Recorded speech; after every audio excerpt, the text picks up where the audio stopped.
First of all, let me thank all of you that took to Twitter to ask your questions for this Ask Jeff Q&A. I really do appreciate it, and looks like we've got a whole bunch of questions that I got to get through here in this video. So without further ado, let's go ahead and get started. Well, actually, one thing before I do. First time ever checking out this channel, smash the subscribe button! Complete your quest! Fulfill your destiny! Do it! Do it! Promise you.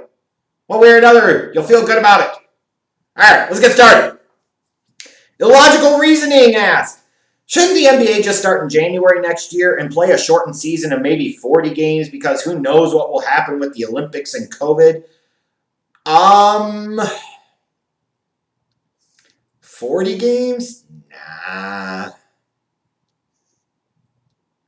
That's not enough.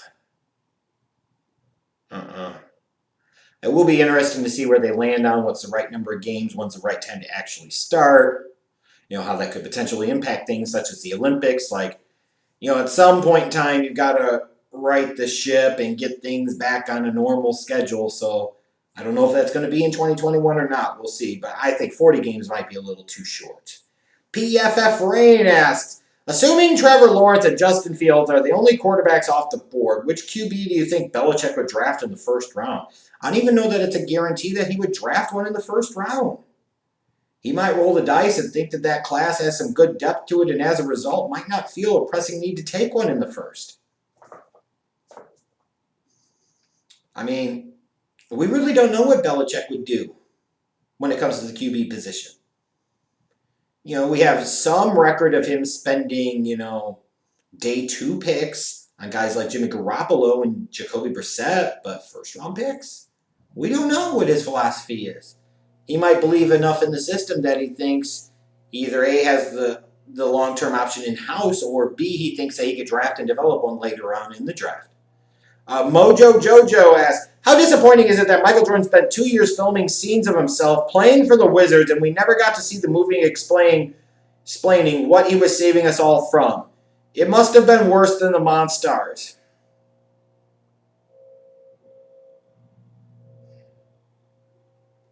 Really? Mojo Jojo, that's how you're going to do me? You're going to believe these fascist lies and fake news, lamestream media propaganda talking points? Michael Jordan never played basketball for the Washington Wizards. That's stupid! Why would he do such a thing? It's dumb. There's all these clips on YouTube. It's CGI, it's special effects, it's robotics, it's everything except reality. It's an a-hole question. Horrible. Horrible. And you should be ashamed of yourself, sir. Shame on you. Edwin DeJesus asks, you know I have to ask. I don't know that you have to ask, but you certainly are going to. Who do you feel is getting the better of the Raiders-Bears Khalil Mack trade as of late, and why? Fascinating question.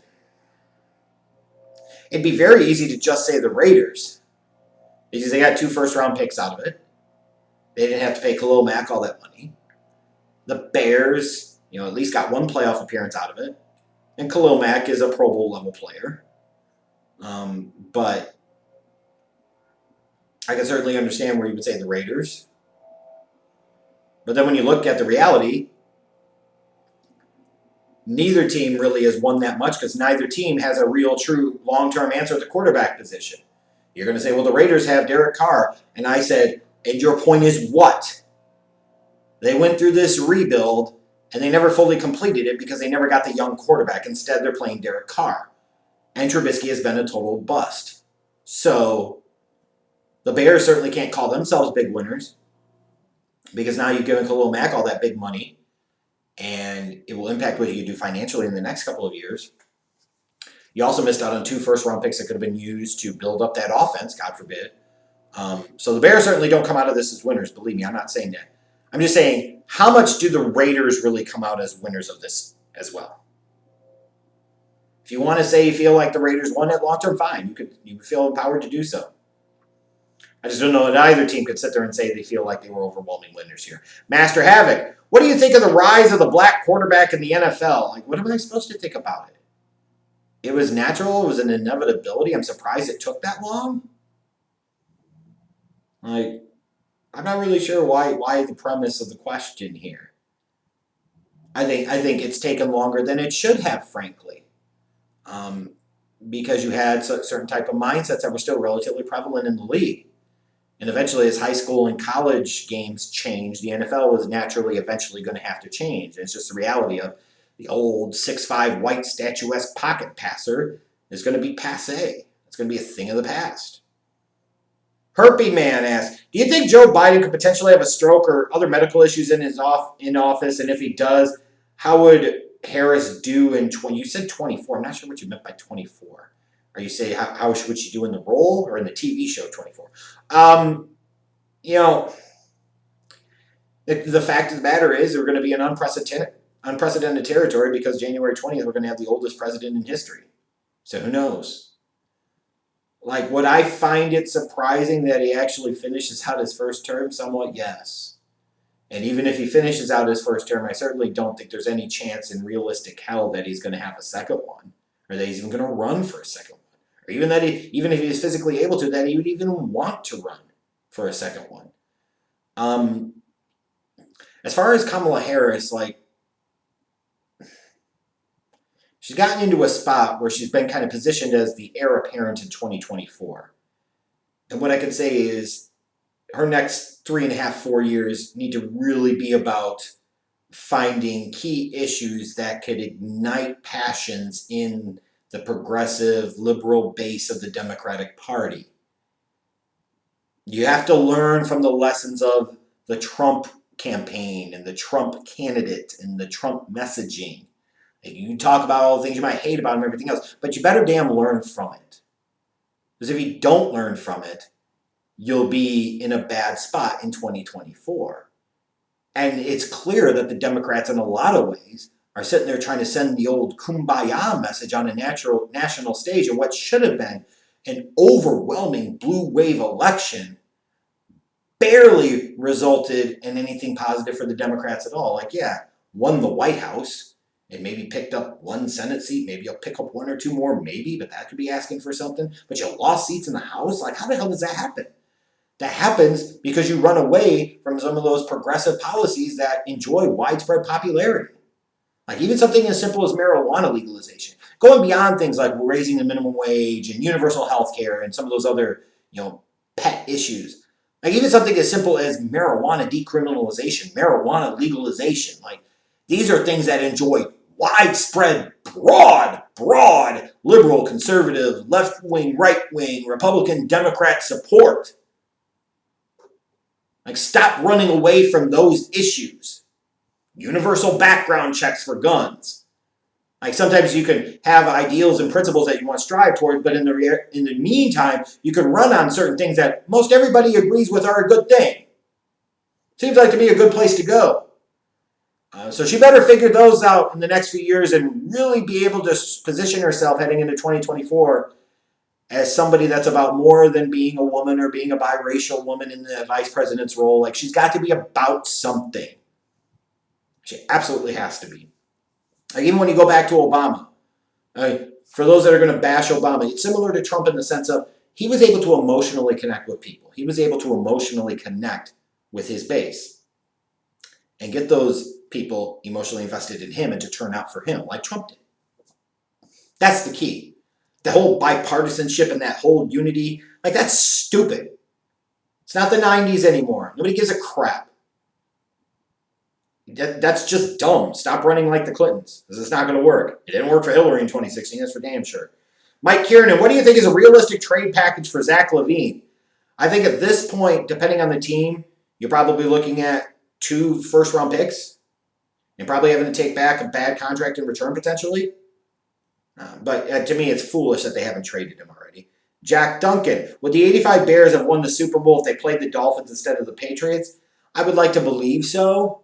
Although the matchup wasn't the best, the Dolphins were in the Super Bowl the year before and played really poorly against the 49ers. I'm not sure that they would play any better against the Bears, even though they had beaten them on Monday night in the regular season. But the reality is we don't have to ever think about and don't ever have to know because they couldn't get past the Patriots. So there you go. Kyle Garner, 92. If you could film the ultimate porn video, who all would star in it? What would it be called? And what would be the premise or story? Holy shit.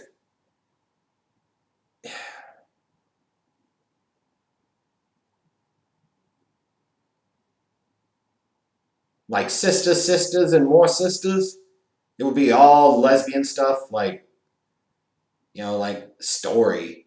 Who needs story? Like, just be one big fucking orgy scene. Maybe it starts off with like Misty Stone and Anna Fox, and they're just comforting each other and caressing each other's hair, and then eventually things happen, and then it goes all types of crazy, and all of these sexy, beautiful Nubian goddesses come in. Jada Fire comes in and starts spraying around. She's bringing rain in an entirely different way. Like, it's just, I could. Chanel Hart would be there. Like, who else would be there? Oh my goodness. Skin Diamond, sure. You gotta have something for the dudes that like the lighter skin chicks. Like, I don't know. That's a good question. Very overwhelming odds to involve lots of black lesbian action. You can pretty much fucking guarantee that. And Jada Fire squirting at some point in time. You can also take that to the bank! The Smack Bank!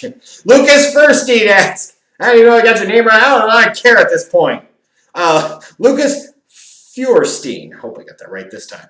What do you think about AOC and the squad? Do any of them have a future in politics? What is the future of the Democratic Party looking like 10 to 15 years ahead from now? Well, I mean, they kind of have a future in politics. They're all elected. AOC is probably going to be the one that has the largest national profile in the long term. I would certainly expect that coming up, she's going to issue some type of primary challenge to Chuck Schumer. And admittedly, more power to her. Look, I'm not the biggest AOC fan in the world, but I detest Chuck Schumer and so many things that he's about and what he represents. I would absolutely support her going after him, primarying his ass, getting him the hell out of there, getting some new, faces in the Senate. Totally support that. But I think that's the cap on her. I cannot envision a day where she actually is taken seriously as a viable, legitimate presidential candidate. Sometimes when you hear her speak, she's just not ready for prime time. Like, when she's able to stay smaller in her scope and focus and really hone in on something, that's where she could be really effective. When she has to start going broader in her scope and broadening her appeal, that's where she can kind of waver and she really does struggle. So I think she's the one that has the biggest future, and I think it's probably U.S. Senator from New York is probably the cap of her potential, or maybe a cabinet position someday. Future of the Democratic Party 10 or 15 years from now, probably more of the same. Like, run by dummies, failing to embrace progressive policies that enjoy near mass appeal. Like, I have absolutely no reason to believe that the Democratic Party of now is going to be much different 10 or 15 years from now. GM5 Collector asks, can we get a quick preview of your thoughts on the QBs in this upcoming draft? Who's underrated, who's overrated? And also, who is your dude in this draft? I don't know any of that yet. I really haven't been paying much of attention because, for Christ's sakes, got a lot of stuff going on. Just got done with the NBA draft. So give it time. You'll find out plenty of my thoughts on the 2021 NFL draft. Joseph Moran, as a Cavaliers fan, I want to know if Okoro works on his offense. Can he be the player that turns the organization around? I don't know if he's going to be the player that turns the organization around, but if he works on his offense, he could be potentially maybe a borderline all-star type of guy because his defense should be pretty legit, pretty elite, guarding 1, 2s, and 3s pretty much from day one in the league. Storm 2817, why does it feel like some sports organizations could pick a random fan to be GM and be more successful? Is that just fan arrogance or is there something to that? Essentially, why are so many front offices stupid? I think some of it's fan arrogance. I think some of it is also, it's a lot harder when you actually have your job riding on the decision that you make and you actually have to make the decision. Like, you can hypothesize decisions all you want and you can hypothesize correctly, but now all of a sudden when there's actual pressure there, it's different. Circumstances are different. The expectations are different. The pressures are different. And that can cloud judgment sometimes. It absolutely can. So some of it is fan arrogance. Some of it is a bit of a disconnect from consequences of the reality of decisions that are being made. And some of it is just because you have really dumb people running some of these front offices. That is absolutely true. And in some cases, yes, I absolutely believe there are some fans that could be better draft evaluators than some of the scouts and front office people and general managers that we see in the league. I think all of that could be true. The real Stimp asked, how would this country be different had Al Gore won the presidency in 2000? I don't see where it really would have been any different. Southern blue dog type of Democrat, who on the one hand was running on Clinton policies, but then trying to also distance himself from Clinton. You really think 9/11 would have happened any different? You think anything with Afghanistan or Iraq would have happened any differently? You think the 2004 campaign on wedge issues where he would have been talking about civil unions but absolutely opposed to rights such as gay marriage, it wouldn't have been much different. I don't see where it would have been at all. The financial collapse still would have happened. I don't see, as terrible of a president as George Bush was, and he absolutely was. I'm just not sure how Al Gore would have been that much different or that much better. Seriously. Mark Whalen, are you a believer in the Miami Dolphins as a playoff team that could possibly win a playoff game? I'm not delusional enough to think that we can win a title this year, though. Yes, I am. I think they absolutely make the playoffs, and I think they absolutely could win a playoff game.